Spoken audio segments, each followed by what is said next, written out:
প্রিয় শিক্ষার্থী, আমাদের 2 নম্বর রুল ছিল টু হ্যাভ ভার্ব।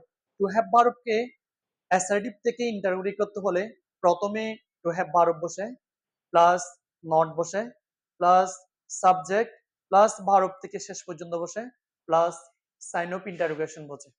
আমি দেখতে পাচ্ছি প্রথম সেন্টেন্সে আমার রয়েছে he has gone to school. এখানে আমাদের টু হ্যাভ ভার্ব রয়েছে হ্যাজ। আমি নিয়ম অনুযায়ী প্রথমে হ্যাজকে নিয়ে এসেছি, এরপর আমি নট দিয়েছি, এরপর আমাদের এই সেন্টেন্সের সাবজেক্ট রয়েছে হি, আমি হি বসিয়েছি। বাকি অংশ আমার রয়েছে গন টু স্কুল, আমি এটা লিখেছি, এরপরে সাইন অফ ইন্টারোগেশন দিয়েছি। 2 নম্বর হচ্ছে আমাদের দে হ্যাভ প্লেড বল। এখানে আমাদের সাবজেক্ট দেয়, টু হ্যাভ ভার্ব রয়েছে হ্যাভ।